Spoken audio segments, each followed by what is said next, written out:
Kids with disabilities are no different than any other child, you know that. I think we all recognize it. They love, they want, they care.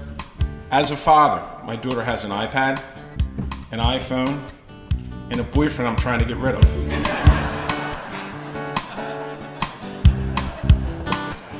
I was 33 years old when I got a phone call my wife was going to have a baby. It was in February. That's normally a good time, except she was due the end of May. So I get to the hospital and actually witnessed my wife give birth to a baby that weighed 2 pounds. Now to me, I didn't think you could have a kid that small. You know what I mean? Seriously, I held her in my hand. So we were 75 days in the neonatal unit, and halfway through a doctor comes up to me and says, we think your daughter has Down syndrome. I'm like, okay, what's that? And I'm serious, I didn't know. Embarrassed to admit it, but didn't really know. So for 2 days, I couldn't talk. I was so traumatized. I wanted to talk, but I couldn't talk.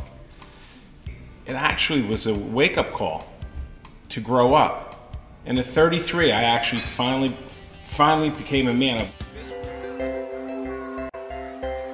My daughter's world is the most wonderful world in the world because there's nothing but love, caring, and trust. We all would be fortunate to live in her world. Unfortunately, she lives in ours. But that doesn't mean that the Special Olympics can't bring the best out of all of us.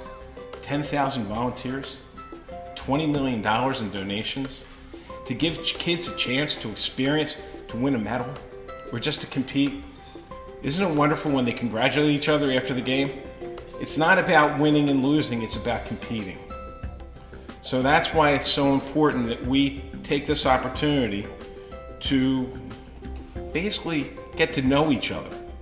So as a parent, not as a senator, not as anything else, just as a father, this means the world to me because you're giving my daughter an opportunity to know what it feels like to be a winner.